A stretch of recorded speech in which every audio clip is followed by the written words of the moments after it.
बहुत समय पहले की बात है। एक बार देवर्षि नारद जी लोकों का भ्रमण करते हुए पृथ्वी लोक पर आए। वहां उन्होंने देखा कि मनुष्य दुखों से घिरा हुआ है। कोई दरिद्रता से परेशान था, कोई रोग से, कोई संतान सुख के अभाव से, तो कोई मानसिक अशांति से। लोग मेहनत तो करते थे, लेकिन उन्हें शांति और संतोष नहीं मिल पा रहा था। ये देखकर नारद जी का हृदय द्रवित हो उठा। वे तुरंत वैकुंठ धाम पहुँचे और भगवान विष्णु के चरणों में प्रणाम कर बोले, हे प्रभु, पृथ्वी पर जीव बहुत कष्ट झेल रहे हैं। कृपा करके कोई ऐसा सरल उपाय बताइए जिससे उनका जीवन सुखमय हो जाए। भगवान विष्णु मुस्कुराए और बोले, हे नारद, तुमने उचित प्रश्न किया है। कलियुग में मनुष्य के लिए सबसे सरल और प्रभावशाली उपाय है सत्यनारायण व्रत और कथा। जो मनुष्य श्रद्धा और भक्ति से इस व्रत को करता है, उसकी सभी मनोकामनाएं पूर्ण होती हैं, उसके घर में सुख शांति और समृद्धि आती है। नारद जी ने विनम्रता से पूछा, प्रभु, इस व्रत की विधि क्या है? इसे कब और कैसे करना चाहिए? भगवान ने कहा, पूर्णिमा, एकादशी या किसी भी शुभ दिन यह व्रत किया जा सकता है। प्रातः स्नान करके घर को स्वच्छ कर लो। एक पवित्र स्थान पर चौकी रखकर उस पर पीला वस्त्र बिछाओ। भगवान सत्यनारायण की मूर्ति या चित्र स्थापित करो।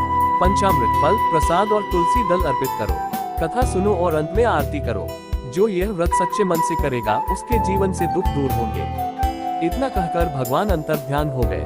नारद जी ने निश्चय किया कि वे इस व्रत का प्रचार पृथ्वी पर करेंगे। वे सबसे पहले एक निर्धन ब्राह्मण के पास पहुंचे, जो अत्यंत गरीब था और भिक्षा मांगकर जीवन चलाता था। उसके घर में अन्न का एक दाना भी नहीं था। ब्राह्मण दिन रात चिंता में डूबा रहता था। नारद जी ने उसे सत्यनारायण व्रत के बारे में बताया और कहा, हे ब्राह्मण, यदि तुम श्रद्धा से यह व्रत करोगे तो तुम्हारे सारे कष्ट दूर हो जाएंगे। ब्राह्मण ने विश्वास किया और अगले ही दिन उसने यथाशक्ति व्रत किया। उसने साधारण फल और थोड़ा सा गुड़ चावल चढ़ाकर कथा सुनी। भगवान की कृपा से धीरे धीरे उसके जीवन में परिवर्तन आने लगा। उसे नियमित रूप से भिक्षा मिलने लगी। फिर एक दिन एक धनी व्यक्ति ने उसकी सहायता की। कुछ ही समय में उसका घर सुख समृद्धि से भर गया। ब्राह्मण समझ गया कि यह सब सत्यनारायण भगवान की कृपा है। ये कथा आगे और भी चमत्कारी प्रसंगों से भरी है, जिसमें एक व्यापारी, उसकी पत्नी लीलावती, पुत्री कलावती और राजा तुंगध्वज की अद्भुत कहानी आती है। निर्धन ब्राह्मण के जीवन में आए परिवर्तन की चर्चा धीरे धीरे पूरे नगर में फैल गई। लोग आश्चर्य करने लगे कि जो ब्राह्मण कल तक भिक्षा के लिए दर दर भटकता था, उसके घर में आज सुख और समृद्धि कैसे आ गई। ब्राह्मण विनम्रता से सभी को एक ही उत्तर देता, ये सब सत्यनारायण भगवान की कृपा है। मैंने श्रद्धा से उनका व्रत किया और कथा सुनी। उसके अनुभव ने कई लोगों के मन में श्रद्धा जगा दी। उसी नगर में एक धनी व्यापारी रहता था। उसके पास धन, प्रतिष्ठा और सम्मान सब कुछ था, परंतु एक ही कमी थी, उसके कोई संतान नहीं थी। वह और उसकी पत्नी लीलावती इस दुख से अत्यंत व्यथित रहते थे। वे अनेक यज्ञ, दान और पूजा कर चुके थे, परंतु उनकी मनोकामना पूर्ण नहीं हुई थी। एक दिन वह व्यापारी किसी कार्य से जा रहा था। रास्ते में उसने उस ब्राह्मण के घर भीड़ देखी। जिज्ञासा से वह वहां पहुंचा और पूछा, हे ब्राह्मण, ये परिवर्तन कैसे हुआ? ब्राह्मण ने अत्यंत श्रद्धा से सत्यनारायण व्रत की महिमा सुनाई और कहा, हे सेठ जी, यदि आप भी श्रद्धा से यह व्रत करेंगे तो भगवान अवश्य आपकी मनोकामना पूर्ण करेंगे। व्यापारी ने तुरंत मन ही मन संकल्प लिया, यदि मुझे संतान की प्राप्ति होगी तो मैं अवश्य सत्यनारायण व्रत करूंगा। इतना कहकर वह अपने कार्य में लग गया। कुछ समय बाद भगवान की कृपा से उसकी पत्नी लीलावती ने एक सुंदर कन्या को जन्म दिया। घर में हर्ष और उल्लास छा गया। कन्या का नाम रखा गया कलावती। समय बीतता गया। कलावती बड़ी होने लगी। घर में सुख शांति बनी रही। लेकिन व्यापारी अपने संकल्प को भूल गया। उसने व्रत करने की बात को टाल दिया। धीरे धीरे उसके मन में यह विचार आने लगा कि उसकी समृद्धि तो पहले से ही थी, संतान तो समय आने पर मिल ही जाती। इस प्रकार वह भगवान से किया वचन भूल बैठा। जब कलावती विवाह योग्य हुई, तब व्यापारी ने बड़े धूमधाम से उसका विवाह एक योग्य वर से कर दिया। विवाह के बाद व्यापारी अपने दामाद के साथ व्यापार के लिए समुद्र यात्रा पर निकल पड़ा। उसने बहुत सारा माल जहाज में भरा और यात्रा शुरू की, परंतु भगवान सत्यनारायण से किया गया वचन वह अभी भी भूल चुका था। समुद्र के बीच में अचानक भयंकर तूफान उठा। आकाश में काले बादल छा गए, लहरें ऊंची उठने लगी, जहाज डगमगाने लगा। व्यापारी और उसका दामाद घबरा गए। उन्हें अपने वचन की याद आई। उन्होंने मन ही मन प्रार्थना की, हे प्रभु, यदि हम इस संकट से बच जाएं तो लौटकर अवश्य व्रत करेंगे। तूफान शांत हो गया और वे सुरक्षित एक नगर में पहुंचे। वहां उन्होंने अपना व्यापार आरंभ किया। प्रारंभ में व्यापार अच्छा चला, परंतु शीघ्र ही एक बड़ी विपत्ति आई। उस नगर के राजा को सूचना मिली कि कुछ अजनबी व्यापारी संदिग्ध माल लेकर आए हैं। जांच के दौरान किसी कारण से व्यापारी और उसके दामाद पर चोरी का आरोप लग गया। राजा के सैनिकों ने उन्हें पकड़ लिया और कारागार में डाल दिया। उधर घर पर लीलावती और कलावती चिंतित थीं। कई दिन बीत गए, कोई समाचार नहीं मिला। घर की संपत्ति भी धीरे धीरे समाप्त होने लगी। उन्हें अपने पति और पिता की चिंता सताने लगी। तब लीलावती को ब्राह्मण द्वारा कही गई सत्यनारायण व्रत की कथा याद आई। उसने अपनी पुत्री से कहा, बेटी, लगता है हमने भगवान से किया वचन पूरा नहीं किया। यही कारण है कि यह विपत्ति आई है। माता और पुत्री ने उसी समय श्रद्धा से सत्यनारायण व्रत करने का निश्चय किया। उन्होंने साधारण फल फूल से पूजा की, कथा सुनी और भगवान से प्रार्थना की कि उनके पति और पिता सुरक्षित लौट आए। भगवान सत्यनारायण की कृपा से उधर कारागार में भी अद्भुत घटना घटी। उसी रात राजा को स्वप्न में भगवान ने दर्शन दिए और कहा, जिन व्यापारियों को तुमने बंदी बनाया है वे निर्दोष हैं। उन्हें तुरंत मुक्त करो, अन्यथा तुम्हारा राज्य संकट में पड़ जाएगा। राजा घबराकर जागा और तुरंत आदेश दिया कि व्यापारी और उसके दामाद को रिहा किया जाए। उन्हें सम्मानपूर्वक बुलाया गया और क्षमा मांगी गई। इतना ही नहीं, राजा ने उन्हें दोगुना धन देकर विदा किया। व्यापारी और उसका दामाद ये सब देखकर समझ गए कि यह भगवान सत्यनारायण की ही कृपा है। अब उन्हें अपने भूले हुए व्रत की याद आए और उन्होंने निश्चय किया कि घर पहुंचते ही पूरे विधि विधान से व्रत करेंगे। व्यापारी और उसका दामाद राजा से विदा लेकर अत्यंत प्रसन्न मन से अपने नगर की ओर चल पड़े। जहाज धन संपत्ति से भर चुका था, परंतु इस बार उनके मन में घमंड नहीं था, बल्कि भगवान सत्यनारायण के प्रति कृतज्ञता का भाव था। वे बार बार सोच रहे थे कि यदि प्रभु ने स्वप्न में राजा को सचेत न किया होता तो हमारा जीवन नष्ट हो जाता। उन्होंने निश्चय किया कि घर पहुंचते ही सबसे पहले व्रत करेंगे। उधर नगर में लीलावती और कलावती ने श्रद्धा से व्रत पूरा किया था। पूजा के बाद वे प्रतिदिन भगवान से प्रार्थना करती कि उनके पति और पिता सकुशल लौट आए। एक दिन किसी यात्री से उन्हें समाचार मिला कि जहाज सुरक्षित लौट रहा है। ये सुनकर घर में आनंद छा गया। जब व्यापारी का जहाज नगर के समीप पहुंचा, तब भगवान ने उसकी परीक्षा लेने की सोची। एक सन्यासी के वेश में स्वयं सत्यनारायण भगवान तट पर प्रकट हुए। उन्होंने मुस्कुराकर व्यापारी से पूछा, हे सेठ, तुम्हारे जहाज में क्या भरा है? व्यापारी के मन में हल्का सा अहंकार आ गया। उसने हंसते हुए कहा, कुछ नहीं महाराज, बस सूखी लकड़ियां हैं। भगवान ने कहा, जैसा तुम कहते हो वैसा ही हो, और वे अंतर्ध्यान हो गए। व्यापारी ने जब जहाज का भंडार देखा तो चकित रह गया। सचमुच सारा धन सामान लकड़ियों में बदल चुका था। उसके होश उड़ गए। उसे तुरंत अपने शब्दों की भूल समझ में आ गई। वह पछताते हुए बोला, हे प्रभु, मैंने असत्य कहा, मुझे क्षमा करें। व्यापारी तट पर बैठकर रोने लगा। उसी समय आकाशवाणी हुई, हे सेठ, तुमने अहंकार और असत्य का आश्रय लिया, इसलिए ये हुआ। यदि तुम सच्चे मन से पश्चाताप करोगे और व्रत का संकल्प निभाओगे तो सब ठीक हो जाएगा। व्यापारी ने हाथ जोड़कर प्रार्थना की और क्षमा मांगी। कुछ ही क्षणों में जहाज का सारा माल पुनः अपने वास्तविक रूप में आ गया। व्यापारी ने राहत की सांस ली और प्रण किया कि अब वह कभी असत्य नहीं बोलेगा। वह घर की ओर बढ़ा। उधर घर में कलावती ने ये समाचार सुना कि जहाज आ गया है। वह अत्यंत प्रसन्न हुई और बिना प्रसाद ग्रहण किए ही पति से मिलने दौड़ पड़ी। लीलावती ने उसे पुकारा, बेटी, पहले भगवान का प्रसाद ग्रहण कर लो।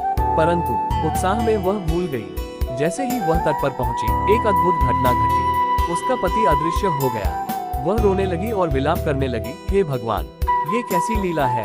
व्यापारी भी स्तब्ध रह गया। तभी आकाश से वाणी आई, प्रसाद का अपमान करने से यह हुआ है। पहले श्रद्धा से प्रसाद ग्रहण करो। कलावती को अपनी भूल समझ में आई। वह तुरंत घर लौटी, भगवान के चरणों में गिरकर क्षमा मांगी और प्रसाद ग्रहण किया।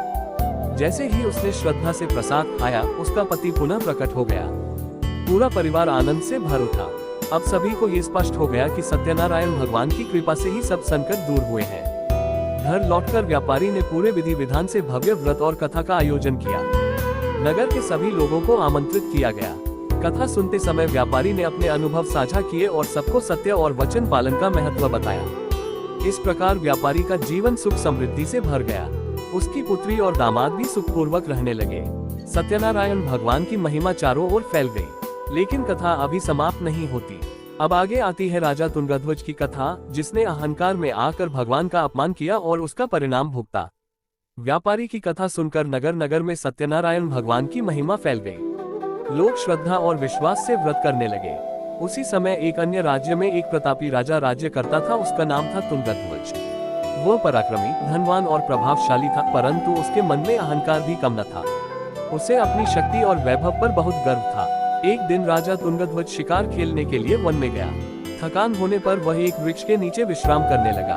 तभी उसकी दृष्टि पास ही कुछ ग्रामीणों पर पड़ी, जो बड़े प्रेम और श्रद्धा से सत्यनारायण भगवान की कथा सुन रहे थे। वहाँ भजन हो रहे थे, दीपक जल रहे थे और सभी भक्त भाव विभोर थे। राजा ने ये दृश्य देखा, परंतु उसके मन में विनम्रता के बजाय उपेक्षा का भाव आया। उसने सोचा, ये साधारण लोग किसी देवता की कथा सुनकर क्या पा लेंगे, ये सब व्यर्थ है। वह बिना प्रणाम किए और बिना प्रसाद ग्रहण किए ही वहाँ से चला गया। भगवान सत्यनारायण ने राजा की यह अवहेलना देखी। कुछ ही समय बाद राजा के जीवन में विपत्तियां आने लगी। उसके राज्य में अकाल पड़ा, धन धान्य की कमी हो गई, शत्रु आक्रमण करने लगे। धीरे धीरे उसका वैभव घटने लगा। उसके परिवार में भी क्लेश बढ़ गया। राजा चिंतित रहने लगा। उसे समझ में नहीं आ रहा था कि अचानक ऐसा क्यों हो रहा है। एक दिन उसे स्मरण हुआ कि उसने वन में भक्तों की कथा का अपमान किया था। उसके मन में पश्चाताप जागा। उसने अपने मंत्रियों से पूछा और ज्ञानी ब्राह्मणों को बुलाया। ब्राह्मणों ने ध्यान लगाकर कहा, हे राजन, आपने सत्यनारायण भगवान की कथा की अवहेलना की थी, उसी का परिणाम यह विपत्ति है। यदि आप श्रद्धा से व्रत करेंगे और कथा सुनेंगे तो भगवान अवश्य प्रसन्न होंगे। राजा को अपनी भूल का गहरा पश्चाताप हुआ। उसने तुरंत राजमहल को सजाने का आदेश दिया। पूरे राज्य में घोषणा करवाई कि अमुक दिन सत्यनारायण व्रत और कथा का आयोजन होगा। स्वयं राजा ने स्नान कर पीले वस्त्र धारण किए और विनम्रता से भगवान की पूजा की। पूरे विधि विधान से कथा आरंभ हुई। राजा ने हाथ जोड़कर प्रार्थना की, हे प्रभु, मेरे अहंकार को क्षमा करें, मुझे सच्चा मार्ग दिखाएं। कथा सुनते समय उसकी आंखों से आंसू बहने लगे। कथा समाप्त होते ही एक अद्भुत परिवर्तन हुआ। कुछ ही दिनों में राज्य में वर्षा हुई, खेत लहलहाने लगे, शत्रु पराजित हो गए, धन धान्य पुनः भर गया। राजा का मन भी शांत और विनम्र हो गया। उसने समझ लिया कि धन और शक्ति से बड़ा सत्य और भक्ति है। राजा तुंगध्वज ने प्रण किया कि वह हर वर्ष श्रद्धा से सत्यनारायण व्रत करेगा और प्रजा को भी इसके लिए प्रेरित करेगा। उसके जीवन में फिर कभी वैसी विपत्ति नहीं आई। इस प्रकार ब्राह्मण, व्यापारी और राजा तीनों की कथा ये सिखाती है कि सत्य, वचन पालन और भगवान पर विश्वास से जीवन में सुख शांति आती है। जो श्रद्धा से सत्यनारायण भगवान की कथा सुनता और व्रत करता है, उसके जीवन के दुख दूर होते हैं। राजा तुंगध्वज के जीवन में आए परिवर्तन के बाद सत्यनारायण भगवान की महिमा चारों दिशाओं में फैल गई। लोग समझ गए कि यह केवल एक व्रत नहीं, बल्कि जीवन जीने की एक शिक्षा है। ब्राह्मण ने सीखा कि श्रद्धा से दरिद्रता दूर होती है। व्यापारी ने सीखा कि वचन पालन और सत्य का मार्ग ही सच्ची समृद्धि देता है। राजा ने जाना कि अहंकार का अंत विनाश है और विनम्रता ही वास्तविक शक्ति है। समय बीतता गया, परंतु इन कथाओं का प्रभाव लोगों के हृदय में गहराई से बस गया। प्रत्येक पूर्णिमा, एकादशी और शुभ अवसर पर घर घर में सत्यनारायण भगवान की पूजा होने लगी। स्त्रियां मंगल गीत गाने लगी, बच्चे प्रसाद पाने के लिए उत्साहित रहने लगे और परिवार के सभी सदस्य एक साथ बैठकर कथा सुनने लगे। इससे न केवल घर में सुख शांति आई, बल्कि आपसी प्रेम और एकता भी बढ़ी। कहा जाता है कि जो व्यक्ति सच्चे मन से यह कथा सुनता है, उसके जीवन में अद्भुत परिवर्तन आता है। उसके मन की अशांति शांत होती है, व्यापार में उन्नति होती है, संतान सुख की प्राप्ति होती है और घर में सकारात्मक ऊर्जा का प्रवाह बढ़ता है।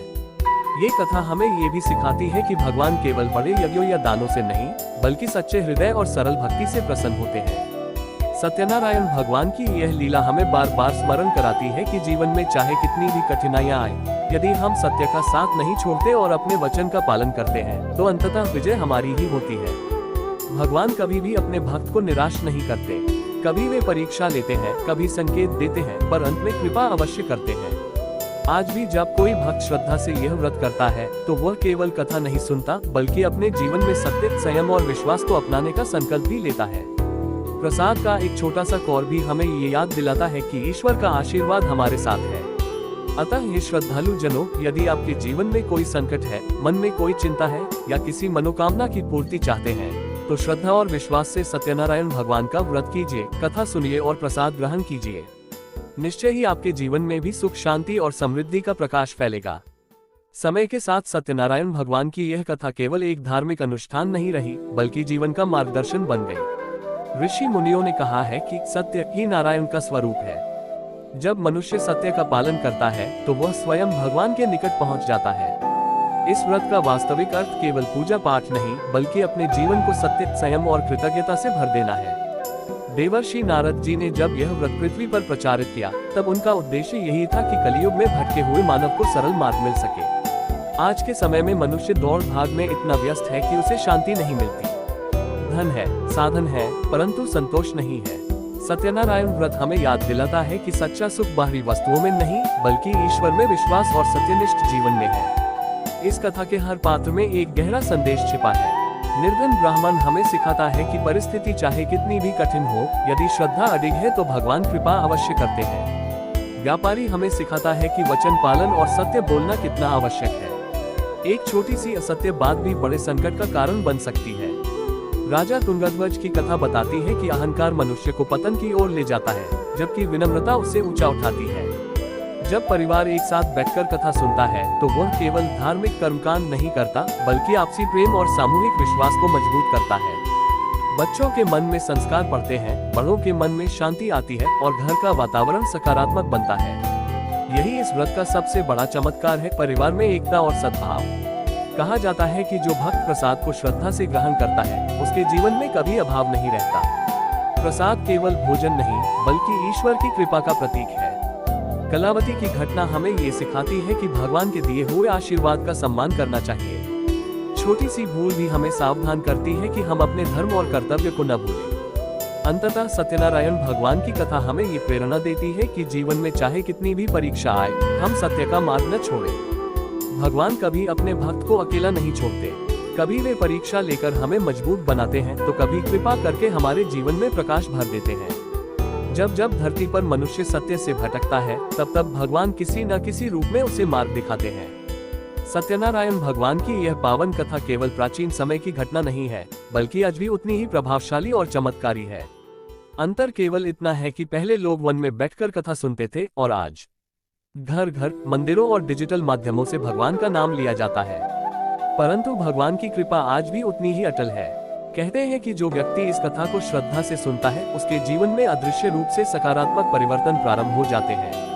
कभी रुका हुआ कार्य पूर्ण हो जाता है, कभी व्यापार में उन्नति होती है, कभी परिवार में चल रहा क्लेश समाप्त हो जाता है। कई भक्तों ने अनुभव किया है कि सत्यनारायण व्रत के बाद उनके घर का वातावरण शांत और सुखद हो गया। ये केवल चमत्कार नहीं, बल्कि श्रद्धा और विश्वास की शक्ति है। ये कथा हमें 3 मुख्य बातें सिखाती है। पहली, सत्य का पालन। दूसरी, वचन का सम्मान। तीसरी, प्रसाद और पूजा का आदर। यदि हम इन तीनों को अपने जीवन में उतार लें, तो समझिए कि भगवान की कृपा स्वयं हमारे साथ चलती है। धन आए या जाए, परिस्थिति बदले या न बदले, परंतु जिस व्यक्ति के जीवन में सत्य और भक्ति है, वह भीतर से कभी दरिद्र नहीं होता। आज के समय में जब मनुष्य तनाव, असुरक्षा और असंतोष से घिरा हुआ है, तब सत्यनारायण भगवान की कथा हमें स्थिरता और विश्वास प्रदान करती है। ये हमें सिखाती है कि संकट आने पर घबराएं नहीं, बल्कि भगवान का स्मरण करें। परीक्षा के बाद ही पुरस्कार मिलता है और भगवान अपने भक्त की परीक्षा लेकर अंततः उसे सम्मान और सफलता अवश्य देते हैं। यदि आपके जीवन में कोई अधूरी मनोकामना है, कोई चिंता है या कोई बाधा है, तो श्रद्धा से एक बार सत्यनारायण व्रत अवश्य करें। पूजा भव्य हो या साधारण, भगवान को बाहरी वैभव नहीं, बल्कि सच्चा हृदय प्रिय है। एक दीपक, थोड़ा सा प्रसाद और सच्ची प्रार्थना, यही भगवान को प्रसन्न करने के लिए पर्याप्त है। जब किसी स्थान पर श्रद्धा से सत्यनारायण भगवान की कथा होती है, तो वहाँ केवल एक धार्मिक अनुष्ठान नहीं होता, बल्कि एक अदृश्य आध्यात्मिक ऊर्जा का प्रवाह प्रारंभ हो जाता है। शास्त्रों में कहा गया है कि जहाँ सत्य का उच्चारण होता है, वहाँ स्वयं नारायण का वास होता है। इसीलिए इस व्रत का नाम ही है सत्य नारायण, अर्थात जो सत्य में स्थित है वही नारायण है। एक बार एक नगर में एक विद्वान पंडित रहते थे। वे शास्त्रों के ज्ञाता थे, परंतु उनके मन में कहीं न कहीं यह अहंकार था कि उन्हें सब कुछ ज्ञात है।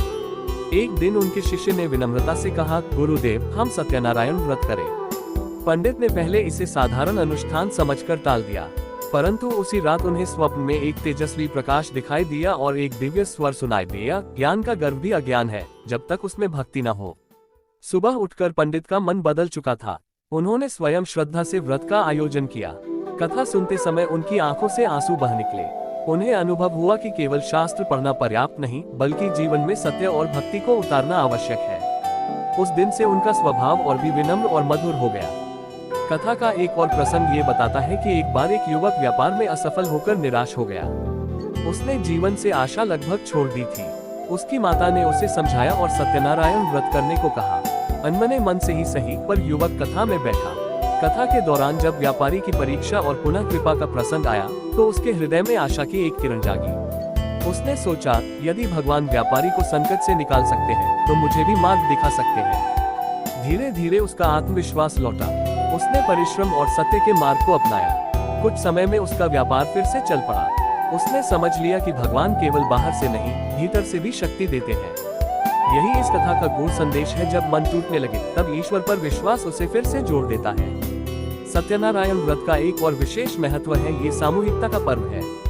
जब पूरा परिवार या समाज एक साथ बैठकर कथा सुनता है तो आपसी द्वेष और मतभेद कम होते हैं। लोग एक दूसरे को क्षमा करते हैं, प्रेम बढ़ता है।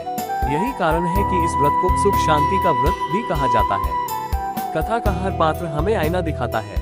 ब्राह्मण सिखाता है विश्वास, व्यापारी सिखाता है वचन पालन, कलावती सिखाती है प्रसाद का सम्मान, राजा तुंगध्वज सिखाता है अहंकार त्याग। इन चारों शिक्षाओं को यदि जीवन में उतार लिया जाए तो मनुष्य का जीवन स्वयं एक पवित्र कथा बन जाता है। आज भी अनेक भक्त अनुभव करते हैं कि जब वे पूर्णिमा की रात्रि में दीपक जलाकर भगवान की आरती करते हैं तो घर में एक दिव्य शांति फैल जाती है। ऐसा लगता है मानो स्वयं भगवान मुस्कुराकर आशीर्वाद दे रहे हो। यह अनुभूति शब्दों में व्यक्त नहीं की जा सकती, इसे केवल महसूस किया जा सकता है। जब किसी कथा का अंत आता है तो वह केवल शब्दों का अंत नहीं होता, बल्कि एक नई शुरुआत का संकेत होता है।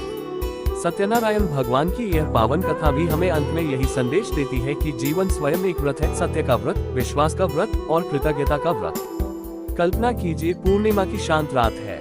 आकाश में चंद्रमा अपनी शीतल किरणें बिखेर रहा है। घर में दीपक जल रहा है, फूलों की सुगंध वातावरण में फैल रही है। परिवार के सभी सदस्य एक साथ बैठे हैं। कथा के शब्द गूंज रहे हैं, सत्य ही ईश्वर है। उसी क्षण मानो समय ठहर जाता है और मन भीतर की यात्रा पर निकल पड़ता है। कहा जाता है कि जब भी कोई भक्त सच्चे हृदय से भगवान को पुकारता है तो उसकी पुकार व्यर्थ नहीं जाती। हो सकता है भगवान तुरंत चमत्कार न दिखाएं, पर वे भीतर शक्ति, धैर्य और आशा अवश्य भर देते हैं।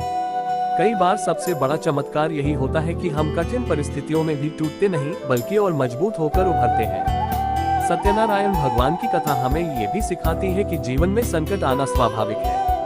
ब्राह्मण की दरिद्रता, व्यापारी की परीक्षा, कलावती की भूल, राजा का अहंकार, ये सब जीवन की परिस्थितियों के प्रतीक हैं। पर हर संकट के बाद भगवान की कृपा का प्रकाश भी आया। यही इस कथा का सार है। अंधकार चाहे कितना भी गहरा हो, अंत में प्रकाश अवश्य आता है। आज जब मनुष्य भागदौड़ में उलझा है, रिश्तों में दूरी बढ़ रही है और मन अशांत है, तब ये कथा हमें रुककर अपने भीतर झांकने का अवसर देती है। ये हमें याद दिलाती है कि सच्चा सुख केवल धन या सफलता में नहीं, बल्कि संतोष और विश्वास में है। जो व्यक्ति सत्य का साथ देता है, भगवान उसका साथ कभी नहीं छोड़ते। यदि आपने ये पूरी कथा श्रद्धा से सुनी है तो समझिए कि आपने अपने जीवन में एक सकारात्मक बीज बो दिया है। इस बीज को सींचते रहिए, सत्य बोलकर, वचन निभाकर और प्रसाद के प्रत्येक कण में ईश्वर की कृपा को महसूस करके। धीरे धीरे ये बीज आपके जीवन में सुख शांति का विशाल वृक्ष बन जाएगा। जब कोई भक्त बार बार श्रद्धा से सत्यनारायण भगवान का स्मरण करता है तो धीरे धीरे उसके जीवन में सूक्ष्म परिवर्तन प्रारंभ हो जाते हैं। ये परिवर्तन हमेशा बाहरी रूप से तुरंत दिखाई नहीं देते, परंतु भीतर गहराई में एक नई स्थिरता जन्म लेने लगती है। मन जो पहले भय, चिंता और असंतोष से भरा रहता था, वह धीरे धीरे शांत होने लगता है। यही भगवान की पहली कृपा होती है, मन की शांति। पुराणों में वर्णित है कि सत्य स्वयं ब्रह्म का स्वरूप है। जब मनुष्य असत्य बोलता है तो वह अपने ही आत्मबल को कम करता है, और जब वह सत्य का पालन करता है तो उसके भीतर एक दिव्य शक्ति जागृत होती है। सत्यनारायण व्रत इसी सत्य शक्ति को जागृत करने का माध्यम है। यह व्रत हमें बाहरी पूजा से अधिक आंतरिक शुद्धि की ओर ले जाता है। एक नगर में एक वृद्ध दंपत्ति रहते थे। उनके पुत्र विदेश में बस गए थे और वे अकेले पड़ गए थे। जीवन में सुविधा तो थी, पर अकेलापन उन्हें कचोटता था। एक दिन उन्होंने निश्चय किया कि वे हर महीने पूर्णिमा को सत्यनारायण व्रत करेंगे। धीरे धीरे उनके घर में पड़ोसी आने लगे, कथा में बैठने लगे, भजन होने लगे। जो घर पहले सूना था वह अब भक्तों की आवाज से गूंजने लगा। वृद्ध दंपत्ति ने अनुभव किया कि भगवान ने उनके अकेलेपन को संगति में बदल दिया। ये कथा हमें ये भी सिखाती है कि व्रत केवल इच्छाओं की पूर्ति के लिए नहीं, बल्कि कृतज्ञता के लिए भी करना चाहिए। कई लोग केवल संकट में ही भगवान को याद करते हैं, परंतु जो सुख में भी स्मरण करता है वह सच्चा भक्त कहलाता है। सत्यनारायण भगवान की कृपा ऐसे ही भक्तों पर विशेष रूप से बनी रहती है। एक और प्रसंग में बताया जाता है कि एक विद्यार्थी परीक्षा को लेकर अत्यंत चिंतित था। उसने मन लगाकर अध्ययन तो किया, परंतु भय उसे सताता रहा। उसकी माता ने कहा, परिश्रम के साथ भगवान का स्मरण भी करो। उसने परीक्षा से पहले श्रद्धा से कथा सुनी और प्रार्थना की। परिणाम आया तो वह सफल हुआ, पर उससे भी बड़ी बात ये थी कि उसके भीतर का भय समाप्त हो गया। उसे समझ में आया कि परिश्रम और विश्वास का संगम ही सफलता का रहस्य है। सत्यनारायण व्रत का गूढ़ रहस्य यह है कि यह हमें जीवन के हर क्षेत्र में संतुलन सिखाता है। धन हो पर अहंकार न हो, सफलता हो पर कृतज्ञता भी हो, इच्छा हो पर समर्पण भी हो। जब ये संतुलन जीवन में आ जाता है तब मनुष्य को सच्ची शांति मिलती है। यही इस कथा का वास्तविक चमत्कार है। आज भी जब किसी घर में श्रद्धा से जय सत्यनारायण भगवान का उद्घोष होता है तो मानो वातावरण पवित्र हो उठता है। दीपक की लौ हमें याद दिलाती है कि अंधकार चाहे कितना भी घना हो, एक छोटी सी ज्योति उसे मिटा सकती है। उसी प्रकार सत्य और भक्ति की छोटी सी शुरुआत भी जीवन के बड़े अंधकार को समाप्त कर सकती है। जब किसी पवित्र कथा का अंतिम चरण आता है तो वह केवल समापन नहीं होता, बल्कि आत्मा के भीतर एक नई शुरुआत का द्वार खोल देता है। सत्यनारायण भगवान की ये दिव्य कथा भी हमें अंत में एक गहरे आत्मचिंतन की ओर ले जाती है।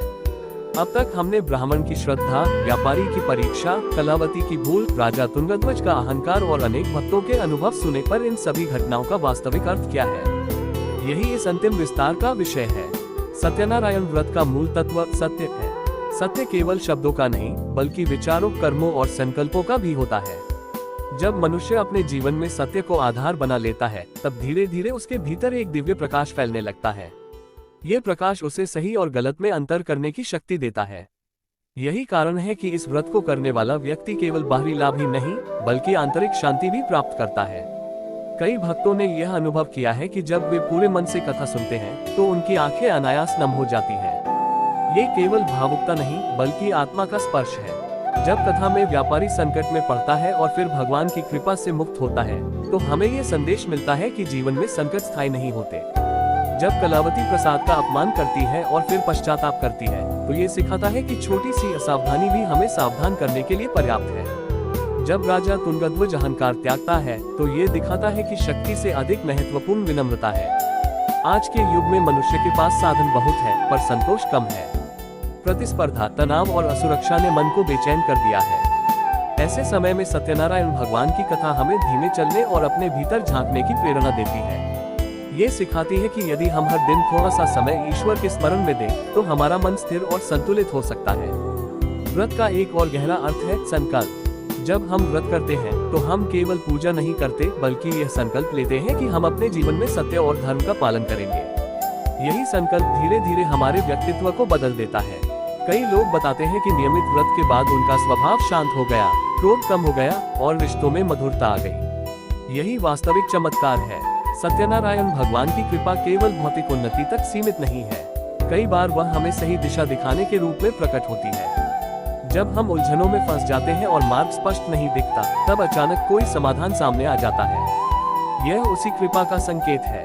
पूर्णिमा की रात में जब दीपक जलता है और आरती की ध्वनि गूंजती है, तब ऐसा लगता है मानो स्वयं भगवान उस वातावरण में उपस्थित हो। भक्त जब जय सत्यनारायण भगवान की जय का उद्घोष करते हैं, तो वह ध्वनि केवल हवा में नहीं, बल्कि हृदय में भी गूंजती है।